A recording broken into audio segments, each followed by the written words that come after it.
Senhor nosso Deus, nosso Pai, em nome de Jesus, somos gratos a Ti, Senhor, por mais esta rica oportunidade que o Senhor nos concede, estarmos aqui para estarmos meditando na Tua Palavra. Nos ajuda, nos dá graça, nos abençoa, para a glória do Teu nome, Senhor, nos capacita em nome de Jesus. Peço a Ti, Senhor, a Tua bênção sobre a Tua igreja, sobre o Teu povo, continua guardando o Teu povo de todo mal, continua dando saúde para o Teu povo, Senhor, livrando de toda enfermidade.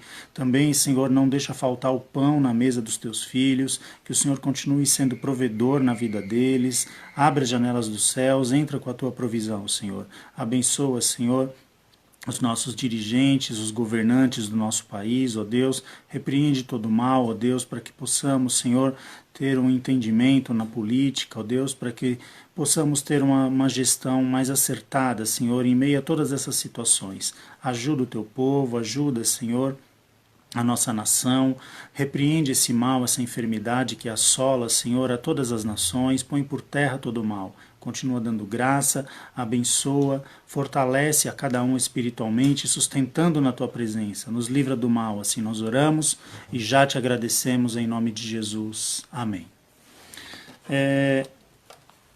Essa noite a gente vai meditar um pouquinho aqui na Palavra do Senhor e eu gostaria, para a gente iniciar aqui, fazermos uma leitura no livro de Neemias. Nós vamos ler aqui no livro de Neemias. Vamos começar aqui no capítulo 1, a partir do versículo 1. Livro de Neemias, capítulo 1, versículo 1 em diante. Eu já vou lendo aqui. Se os irmãos quiserem acompanhar aí nas suas casas, só pegar as suas Bíblias e ir acompanhando conosco. Diz assim: as palavras de Neemias, filho de Acalias. E sucedeu no mês de Quisleu, no ano 20º, estando eu em Susã, a fortaleza, que veio Anani, um de meus irmãos, ele e alguns de Judá. E perguntei-lhes pelos judeus que escaparam e que restaram do cativeiro e acerca de Jerusalém. E disseram-me: os restantes que não foram levados para o cativeiro lá na província estão em grande miséria e desprezo, e o muro de Jerusalém fendido e as suas portas queimadas a fogo. Sucedeu que, ouvindo eu essas palavras, assentei-me e chorei, e lamentei por alguns dias, e estive jejuando e orando perante o Deus dos céus. E disse: ah, Senhor, Deus dos céus, Deus grande e terrível, que guarda o conserto e a benignidade para com aqueles que te amam e guardam os teus mandamentos. Estejam, pois, atentos os teus ouvidos e os teus olhos abertos para ouvires a oração do teu servo, que eu hoje faço perante ti, de dia e de noite, pelos filhos de Israel, teus servos, e faço confissão pelos pecados dos filhos de Israel, que pecamos contra ti. Também eu e a casa de meu pai pecamos. De todo nos corrompemos contra ti e não guardamos os mandamentos, nem os estatutos, nem os juízos que ordenaste a Moisés teu servo. Lembra-te, pois, da tua palavra que ordenaste a Moisés teu servo, dizendo: vós transgredireis, e eu vos espalharei entre os povos, e vós vos convertereis a mim, e guardareis os meus mandamentos, e os fareis. Então, ainda que os vossos rejeitados estejam no cabo do céu, de lá os ajuntarei e os trarei ao lugar que tenho escolhido para ali fazer habitar o meu nome. Estes ainda são teus servos e o teu povo que resgataste com a tua grande força e com a tua forte mão. Ah, Senhor, estejam, pois, atentos os teus ouvidos à oração do teu servo e à oração dos teus servos que desejam temer o teu nome. E faze prosperar hoje o teu servo e dá-lhe graça perante este homem. Então era eu copeiro do rei. Amém? Nós vamos começar aqui meditando um pouquinho nesses versículos que nós lemos. E nós queremos falar um pouco aqui, irmãos, sobre reconstrução. Neemias, ele foi um homem designado por Deus, né, primeiramente, para ter o trabalho ou a tarefa de reconstruir os muros de Jerusalém. E nós vamos analisar aqui um pouco dentro desse contexto alguns requisitos básicos para nós trabalharmos com um processo de reconstrução, não é? Então veja que Neemias, se a gente parar para pensar um pouco sobre a vida de Neemias, Neemias ele era uma pessoa extremamente bem-sucedida naquilo que ele fazia, não é? Neemias ele era copeiro do rei. Então veja, dentro do que Neemias fazia, o serviço de copeiro, a gente pode afirmar que ele chegou ao topo, a escala máxima ali, ao topo da sua profissão, vamos dizer assim. Por quê? Porque Neemias ele servia ninguém menos que o próprio rei. E o rei aqui na época, né, o rei Artaxerxes, ele era o rei de todo o Império Medo-Persa, lá na fortaleza de Suzã. Então veja que Neemias ele era uma pessoa, dentro do que ele fazia, extremamente bem sucedida. Ele chegou ali no auge, né, no topo da sua profissão. Então, Neemias ele era judeu, não é? Ele vinha ali daquela linhagem dos cativos, né, de Jerusalém, e ele trabalhava ali pro rei, não é? Ele era copeiro do rei. Neemias, eu acredito que ele tinha uma vida boa no palácio, que ele tinha uma vida confortável, ele era uma pessoa de confiança, porque imagina, aquela pessoa que serve a bebida ao rei, não é? Então tinha que ser uma pessoa de extrema confiança, porque se fosse ali uma pessoa não de confiança, ela podia envenenar, por exemplo, a bebida do rei e comprometer a vida do rei. Então Neemias ele tinha um cargo avançado, uma posição de confiança do rei, não é? Então nós poderíamos dizer que Neemias ele tinha uma vida confortável, na medida do possível, a vida que ele levava era confortável na fortaleza de Suzã. Mas tinha uma coisa que inquietava Neemias. Ele se preocupava com a situação do seu povo, ele se preocupava com a situação da sua cidade de Jerusalém. Todos nós sabemos que Jerusalém havia sido destruída alguns anos atrás, né? Nabucodonosor, na época então, era o rei da Babilônia, ele invade Jerusalém, ele destrói a cidade de Jerusalém, ele queima tudo, mata a maioria das pessoas, leva uma parte cativa à Babilônia. Passa um tempo, o Império Babilônico cai, né, diante do Império Medo-Persa, e esse tempo, desse contexto de Neemias, já está dentro desse Império Medo-Persa, não é? Então aqui nós vemos que já havia passado alguns anos do cativeiro, mas ainda Neemias ele tinha essa preocupação.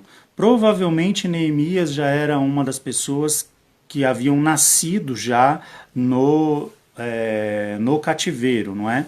Mas ele era de nacionalidade de origem judaica. Então, diante de tudo isso, nós vemos que Neemias ele podia estar tranquilo em relação à sua vida lá no Império Medo-Persa. Pô, o camarada, ele serve o rei, ele tem um cargo de confiança, ele está ali vivendo ali a presença do rei, tendo acesso ali o que tem de bom e de melhor no Império. Mas ainda assim isso não era suficiente para a vida de Neemias. E ele se incomoda com a situação do seu povo, e a Bíblia diz aqui nos versículos que nós lemos, ainda no versículo 2 aqui do capítulo 1, que vem uma outra pessoa de Jerusalém, né, lá para a fortaleza de Suzã. O nome dessa pessoa era Anani. E quando Neemias o encontra, ele solicita que Anani seja extremamente sincero com ele, para relatar a real situação de Jerusalém. Aqui a gente vai abrir um parênteses, veja que sempre que nós vamos trabalhar dentro de um processo de reconstrução, é importante que haja uma total sinceridade dos fatos, da situação real do negócio. Porque, por mais dolorosa que seja, a verdade sempre é a melhor coisa. Por pior que possa parecer, a verdade sempre é o melhor caminho, é o melhor negócio. A verdade é o que vai fazer a diferença. E quando aqui Neemias ele fala com Anani, né, eu falei aqui no versículo 2, E perguntei-lhes pelos judeus que escaparam e restaram no cativeiro acerca de Jerusalém. E aqui ele começa a responder, ó, no versículo 3: E disseram-me, os restantes que não foram levados para o cativeiro lá na província estão em grande miséria e desprezo, e o muro de Jerusalém fendido, as suas portas queimadas a fogo. Ou seja, veja que a verdade, por mais dura que fosse, ela produziu o impacto correto, vamos dizer assim, para que Neemias ele se posicionasse diante de Deus. Talvez se Hanani tivesse ali inventado uma situação, mentido, tentado amenizar a situação, talvez isso traria menos impacto para a vida de Neemias e talvez as coisas não finalizariam da maneira que Deus desejava ali que fosse feita. Então veja, primeiro ponto, para haver um processo de restauração ou de reconstrução, nós precisamos ser extremamente verdadeiros com os fatos, com a situação.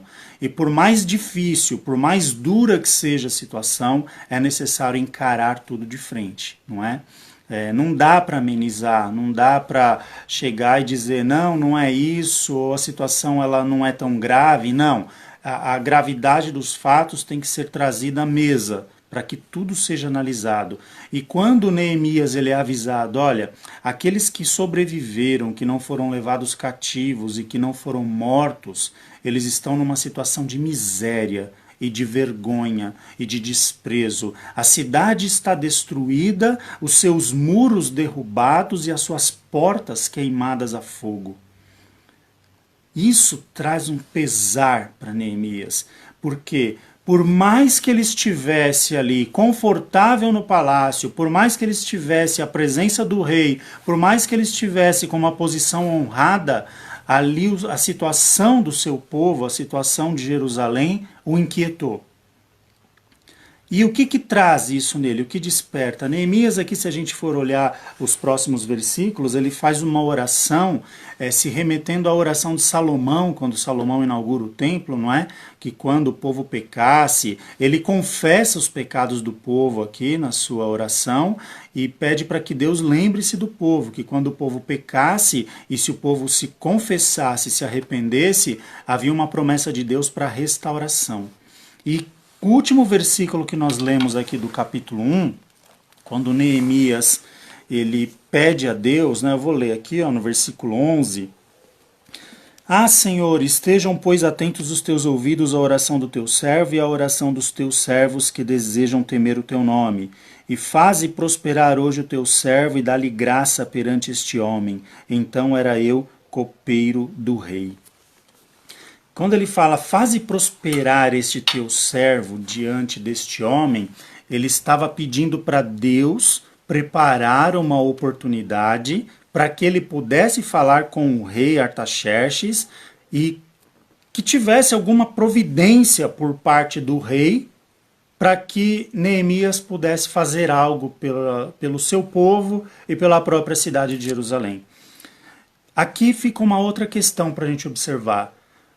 Em toda situação de reconstrução, é muito importante nós termos o discernimento do momento de falar e do momento de ficar calado. Lembra, nós falamos ainda há poucos dias lá sobre Eclesiastes 3, né, que há tempo para todas as coisas, e dentro dessa lista lá de Eclesiastes 3, justamente essa que nós falamos está mencionado ali. Há tempo de falar e há tempo de se calar. Ou seja, existe o tempo certo para que as coisas sejam ditas no momento certo e que aquilo produza um efeito. Tanto que tem um versículo que diz que a palavra dita ao seu tempo são como maçãs de ouro servidas em salvas de prata, não é? Ou seja, a palavra quando ela é dita no tempo certo, ela tem um peso e um valor excelente. Mas a palavra que é dita no tempo errado pode trazer grandes consequências, mesmo que seja verdade, mas se ela for dita ou mencionada no tempo errado, pode trazer problema. Vamos entender melhor isso aqui? Por que Neemias estava orando nessa questão? Veja aqui no capítulo 2 agora de Neemias, o versículo 1, ó. Sucedeu, pois, no mês de Nisan, no ano 20º do rei Artaxerxes, que estava posto vinho diante dele, eu tomei o vinho e o dei ao rei, porém nunca antes estivera triste diante dele. Vamos fazer uma pausa aqui. Quando nós começamos a ler aqui que Neemias ele recebe a informação de Anani sobre a destruição de Jerusalém, como nós comentamos, que a cidade estava destruída, as portas queimadas a fogo, os muros derrubados, o povo em miséria e humilhação. O tempo que é mencionado aqui é no mês de Quisleu, no mesmo ano, ano 20º. O mês de Quisleu equivale mais ou menos no nosso calendário, do calendário judaico para o nosso calendário, entre novembro e dezembro. O mês de Nissan, também trazendo para o nosso calendário, equivale ao mês de março e abril.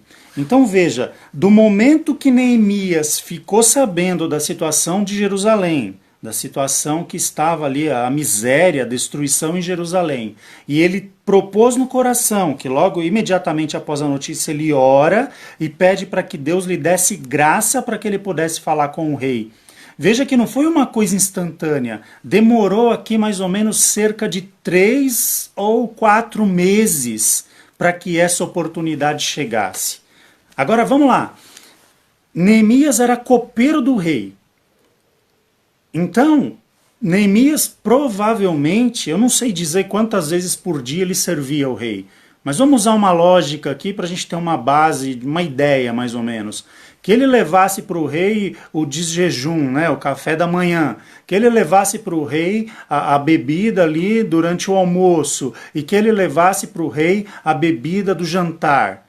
Eu acredito que ele talvez entraria até mais vezes na presença do rei num dia, mas pelo menos essas 3 vezes, com certeza, ele estaria à presença do rei, para servi-lo, né, nas suas tarefas diárias. Pelo menos no café da manhã, no almoço e na janta, Neemias estava ali diante do rei. Então pensa bem agora comigo, ele com um negócio engasgado na garganta ali, que ele estava com o desejo de falar com o rei sobre a situação de Jerusalém, orando a Deus, talvez na cabeça de Neemias estivesse assim, vai ser hoje que eu vou chegar na presença do rei e Deus vai permitir, vai preparar para mim falar com ele, e isso não acontecia. Aí Neemias saía de lá, novamente no fim da tarde, talvez seja agora, e isso não acontecia. E essa situação, ou essa expectativa, ela durou cerca de entre 3 e 4 meses. De 90 a 120 dias, você querendo falar com uma pessoa que você via pelo menos 3 vezes ao dia e não podia falar. Por quê? Porque há um tempo certo para todas as coisas. Porque há o tempo de falar e há o tempo de ficar calado. Talvez, no dia em que Neemias já estava triste, por conta de inúmeras tentativas até ali, e sem sucesso, não é? Aqui o versículo 2, quando nós lemos, diz que Neemias ele entra para servir o rei, e quando ele põe ali o vinho diante do rei, aqui ó, no versículo 2, que estava posto vinho diante dele, e eu tomei o vinho e dei ao rei, porém nunca antes estivera triste diante dele. Ou seja, Neemias aquele dia ele foi servir o rei triste. E no versículo 2, ó, o rei me disse, por que está triste o teu rosto? Pois não está doente. Não é? Porque se ele tivesse doente, jamais ele poderia estar na presença do rei, até mesmo por conta da saúde do rei. Então, isso era muito bem controlado naquela época, né? Então ele falou, olha, você não está doente, o rei falando para Neemias, por que você está triste? Nessa situação, a própria vida de Neemias estava em jogo. Porque e se o rei desagradasse da aparência de Neemias? Olha, por que você veio me servir triste, não sei o quê? Manda matar, troca o copeiro, entendeu? Então foi um risco que ele correu. E aqui o rei vem dizendo, ó, não é isso senão tristeza de coração. O rei falando, ó, eu sei que você não está doente, senão você não ia estar aqui. Essa sua afeição é tristeza de coração. Aí Neemias, então temi muito em grande maneira. Na tristeza, no momento que Neemias achou que não havia mais esperança, talvez, onde talvez ele já estivesse desanimando de tentar fazer alguma coisa, de tentar ajudar o seu povo, de tentar conseguir um favor do rei, foi quando o rei o ouviu, não é? E aqui no versículo 3, Neemias tem a oportunidade de falar ao rei. E ele diz: viva o rei para sempre. Como não estaria triste o meu rosto, estando a cidade, o lugar dos sepulcros de meus pais, assolada, e tendo sido consumidas nas suas portas a fogo? E o rei me disse, no versículo 4, que me pedes agora? Então orei ao Deus dos céus. Veja, antes de falar, Deus havia preparado uma oportunidade. No meio daquele diálogo, Neemias ali ele consegue achar ali uma brecha para ele talvez sussurrar uma oração a Deus. Ele pensou em uma oração a Deus, então orei ao Deus dos céus e disse ao rei: se é do agrado do rei e se o teu servo é aceito em tua presença, peço-te que me envies a Judá, a cidade do sepulcro de meus pais, para que eu a edifique. Olha só como Deus preparou uma situação para Neemias, enquanto ele perseverou no propósito de falar com o rei. Veja que nós estamos falando aqui sobre um processo de reconstrução, não é? De reedificação. E isso não é fácil.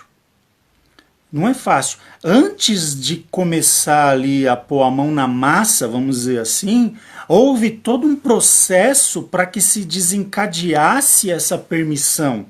E esse processo foi doloroso para Neemias. Por quê? Porque ele teve que lidar com as suas emoções, que estavam totalmente abaladas, ele teve que conviver com aquela situação onde ele comia e bebia do melhor do palácio e talvez os seus irmãos em Jerusalém não tivessem o que comer. E sem contar que ele estava diante ali do homem mais poderoso da terra daquele tempo, né, que era o rei do Império Medo-Persa, dependendo de um favor dele, entre 90 e 120 dias, ele vendo esse homem aqui, como nós cogitamos, no mínimo 3 vezes ao dia, sem poder falar nada, porque ele não podia chegar interrompendo ou conversando com o rei livremente. E aprove a Deus preparar esse momento para que ele fosse ouvido pelo rei. E dentro dessa paciência, dentro dessa perseverança de Neemias, vamos lá, vamos admitir, não é fácil, né? Imagina você querer falar com uma pessoa, você encontrar essa pessoa 3 vezes ao dia e você protelar para falar uma situação com ela por 90, 120 dias que seja, esperando que Deus prepare o melhor momento para que isso seja feito. É difícil, extremamente difícil. Porque se fosse nós, por exemplo, no primeiro minuto que visse a pessoa, vem cá, preciso conversar. E talvez não seríamos ouvidos, porque a palavra de Deus é clara em dizer que há um tempo determinado para todas as coisas. Há tempo de falar e há tempo de ficar calado. E quem estabelece esse tempo para nós é o Senhor. Então, aqui Neemias ele entra à presença do rei, agora ele é ouvido pelo rei. E quando ele é ouvido pelo rei, o rei aqui ele continua dizendo, no versículo 6...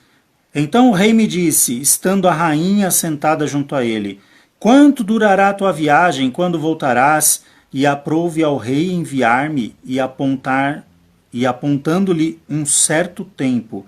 Disse mais ao rei, se ao rei parece bem, deem-se-me cartas para os governadores da além do rio, para que me deem passagem até chegar a Judá, como também uma carta para Asaf, guarda do jardim do rei, para que me dê madeira para cobrir as portas do paço da casa e para o muro da cidade e para a casa em que houver de entrar. E o rei mas deu, segundo a boa mão de Deus sobre mim. Veja, além de Neemias agora ser ouvido, ele conseguiu cartas do rei para que ele pudesse fazer uma viagem em segurança. O império era vasto, a fortaleza de Suzã ficava aproximadamente 1.300 a 1.500 quilômetros de distância de Jerusalém. Pensa bem, 1.500 quilômetros para caminhar ali a cavalo, naquele período, quanto de terra que ele não ia percorrer, o quão longa que não seria essa viagem, quantos inimigos ele não encontraria no caminho. E ele estava levando madeira. Se já não bastasse só a distância, ele estava levando madeira para usar ali na reedificação dos muros da cidade. Então ele precisava de uma autorização do rei. Se ele fosse interrompido no seu caminho, ele tinha ali um documento real. Olha, eu estou aqui a serviço do rei, o rei está de acordo com esta obra, ele me enviou para esse lugar e para que ele tivesse livre passagem pela vastidão do império naquele período. Então veja que quando Deus prepara as coisas, tudo se encaixa perfeitamente. O que é o mais difícil para nós nesse processo de reconstrução?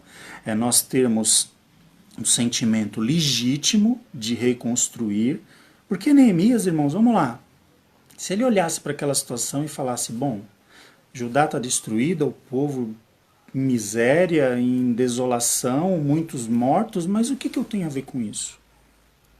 A minha vida é outra, a minha realidade é outra. Eu estou aqui em Suzã, eu sirvo o rei, trabalho para o rei, sou muito bem sucedido no que faço e cada um com seus problemas. Mas ele não pensou dessa forma. Ele se compadeceu dos seus irmãos, ele se compadeceu pela cidade, pela situação da cidade de seus pais, a ponto que isso lhe tirou o sossego, a paz, a ponto do seu semblante ficar triste diante do rei. E aprove ao rei ouvi-lo ali no tempo certo. Neemias perseverando no seu trabalho, perseverando em orar a Deus, e Deus aprove ali o momento certo para que ele fosse ouvido. Veja que todo o processo de reconstrução, de reedificação não é fácil. Tem que ter absoluta verdade no processo, como Anani usou para Neemias. Falou para ele absolutamente toda a verdade em relação ao povo de Jerusalém. Precisa ter determinação, compaixão, discernimento de tempo de falar e de ficar calado, e o tempo de agir. E Deus preparou tudo isso para Neemias.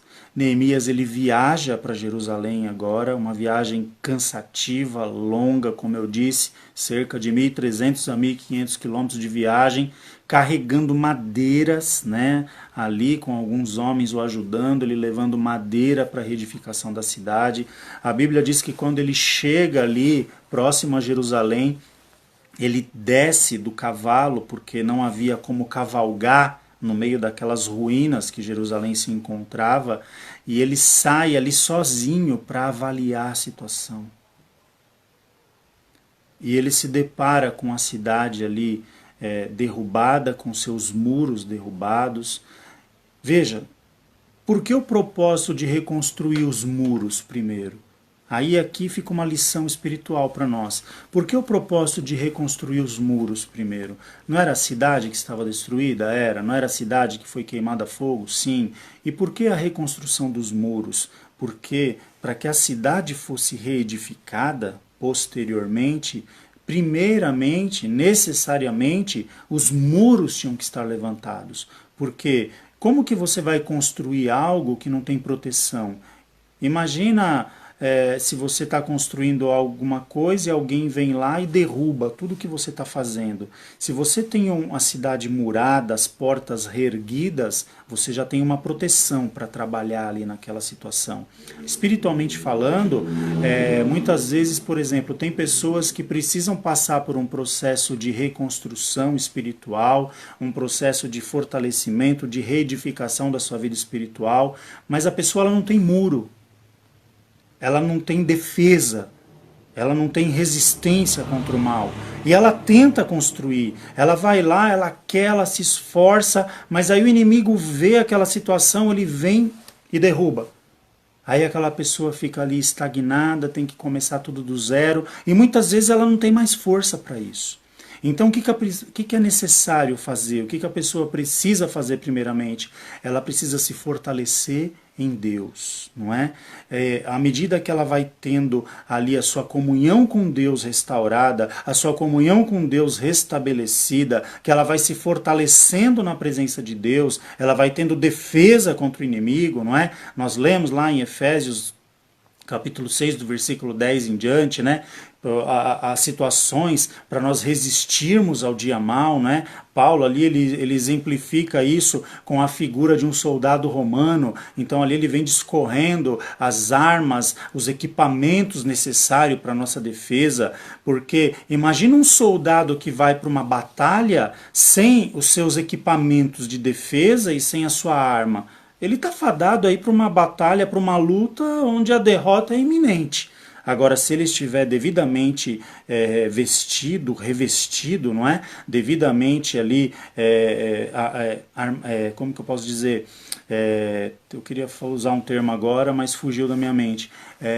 Devidamente aparelhado, né? Esse é o termo que eu queria usar, aparelhado, para que ele possa estar apto ali àquela luta, aí a história é outra. Não é? O escudo lá, e Paulo lhe diz, nós tendo o escudo da fé, qual nós podemos apagar os dardos inflamados do maligno, o capacete da salvação, couraça da justiça, enfim, ele vai descrevendo uma série de coisas ali que são revestimentos externos para proteger o centro da vida, não é, da pessoa. Espiritualmente falando não é diferente. Espiritualmente falando, a pessoa precisa estar ali reedificada na presença de Deus. Ela precisa começar a ter uma devoção com Deus novamente, a ter uma vida de oração, a ter uma vida de consagração, a ter uma vida ali onde ela passe a agradar a Deus, onde ela comece a combater o pecado, para que essa construção seja realmente estabelecida. Porque como é que você vai conseguir vencer o pecado, por exemplo, se tem um vício, se você não abre mão daquele vício? Como é que você vai vencer uma situação que você não a deixa? Né? Você começa a reconstruir, aí o inimigo tenta, a pessoa vai lá e cai no mesmo erro de novo. Então veja que Neemias ele se preocupa aqui em reconstruir primeiro os muros e as portas da cidade. E ele se empenha em prol desse trabalho, e aqui Deus o prospera de uma maneira tremenda. E no capítulo 6, para a gente já avançar um pouco mais aqui, por causa do tempo também, no capítulo 6 do livro de Neemias, no versículo 15, a Bíblia diz: acabou-se, pois, o muro aos 25 de Elu. Em 52 dias, eles reconstruíram os muros de Jerusalém. Quer dizer, foi uma prova de que Deus era com ele. Nesse processo de reconstrução, teve mais dificuldade? Teve. Se os irmãos lerem depois o livro de Neemias, vocês vão ver lá aquela passagem onde Sambalate e Tobias vieram ali para tentar atrapalhar, para querer fazê-lo desistir da obra. Em todo esse processo de reconstrução, sempre vão ter as lutas que vão tentar te fazer parar. Mas eu te digo, se você perseverar, a boa mão do Senhor vai ser contigo. A boa mão do Senhor vai te fortalecer. A boa mão do Senhor vai te proteger para que esse trabalho espiritual, que se aplica para nós hoje de uma forma espiritual, seja estabelecido. Então nós precisamos o quê? Quando nós nos deparamos com a situação das pessoas hoje, no momento que nós estamos vivendo, nesse momento de pandemia, nesse momento onde muitas pessoas estão sofrendo, onde muitas pessoas estão passando necessidades, onde muitos dos nossos irmãos, veja bem o que eu vou dizer aqui, muitos dos nossos irmãos talvez não tenham o alimento na mesa. E talvez eu e você esteja como Neemias, não é? Comendo o melhor do palácio, com a nossa mesa farta. E talvez fazendo vista grossa para a situação desses que estão sofrendo. Neemias, aquele prosperou quando a dor dos demais passou a ser a dor dele também. Quando o problema dos seus irmãos passou a afligi-lo também.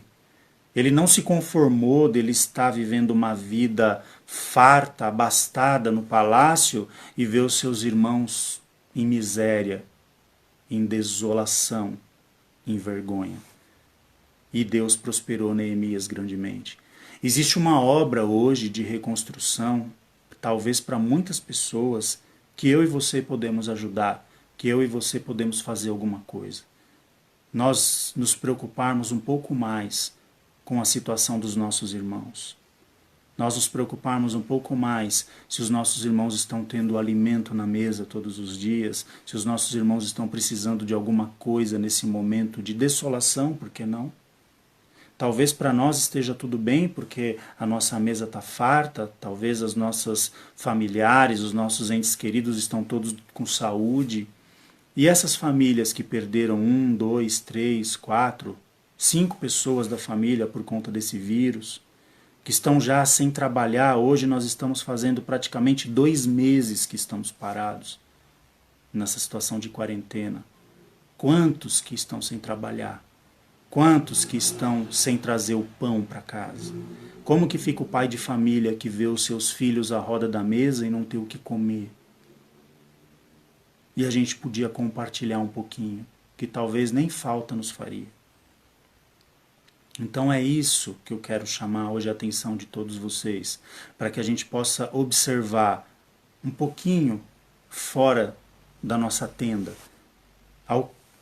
erguer os nossos olhos um pouco mais adiante, além da nossa mesa, e procurar ver a necessidade das pessoas que estão ao nosso redor, na nossa comunidade, até mesmo na nossa igreja. Quantos que estão passando necessidade e precisam de um socorro nesse momento? E cabe a mim, cabe a você se preocupar em fazer algo para ajudar essas vidas. Então, fica aqui essa situação. Nós precisamos ter consciência, nós precisamos procurar ajudar da melhor maneira possível. E com isso nós estamos também cuidando da nossa vida espiritual, porque isso é Evangelho. Isso é a palavra de Deus, isso é o que Jesus nos ensina. Jesus, eu sempre digo, né, às vezes eu comento com as pessoas lá no nosso trabalho, né, eu falo, olha, toma cuidado que você põe na mão de Jesus, hein? Porque Jesus ele tem uma mania que tudo que você põe na mão dele, ele dá graça e compartilha. Qualquer coisa, você pôs na mão de Jesus, ele agradece a Deus e compartilha. Será que não falta isso para mim e para você? Nós sermos gratos pelo que nós temos e compartilhar. Veja que o milagre da multiplicação, ele ocorria justamente nesse momento, quando Jesus agradecia e compartilhava, a ponto que 5 pães e 2 peixinhos alimentavam ali 5.000 homens, fora mulheres e crianças. Deus pode estar querendo te usar agora como um compartilhador e fazer de você alguém que vai abençoar muitas vidas, um aumentador nesse momento de desolação, onde vidas precisam ser reconstruídas, famílias precisam ser socorridas, pessoas precisam de um amparo. Isso é ser igreja, isso é nós estarmos preocupados verdadeiramente com os nossos irmãos. Então, eu quero aqui, para a gente concluir, deixar essa breve meditação para todos nós, para que possamos ter consciência que nós estamos vivendo um momento difícil, um momento que para muitos é de desolação e precisam de uma reconstrução. E talvez Deus esteja contando comigo e com você para essa obra. E nós precisamos nos dispor a isso. Nós vamos fazer, se Deus permitir, a nossa ceia no próximo domingo agora, né? Em nome de Jesus. Não haverá culto, eu vou estar explicando direitinho aqui. Vai ser como no último formato, né, dessa última ceia que nós fizemos. Não haverá culto, não haverá pregação, não haverá louvor, somente a administração da ceia. Então, nós vamos estar contatando os irmãos, como fizemos das outras vezes, via WhatsApp. Vamos agendar um horário ali na parte da manhã, para que não tenha aglomeração na igreja. e que possamos ministrar a ceia ali de uma forma ordenada, conforme instruções do Ministério e também de acordo com as instruções das vigilâncias sanitárias, dos órgãos, das entidades governamentais. E nessa ocasião, não se esqueça da assistência social. A nossa igreja ela tem uma assistência social, nós temos ali um departamento que cuida dessa área, nós temos pessoas que precisam de doações. Sempre que nós contribuímos com a assistência social da igreja, as pessoas elas são ajudadas, elas são ali servidas, né, com esses alimentos, e essa é uma obrigação nossa. Não adianta ser igreja se nós não praticarmos as ações da igreja. Eu não posso afirmar que eu sou igreja se eu não viver verdadeiramente o evangelho que foi ensinado para que a igreja viva.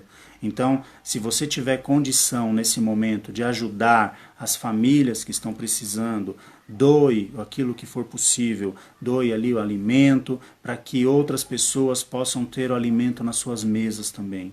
Como eu falei, nós estamos vivendo um momento de desolação, um momento difícil.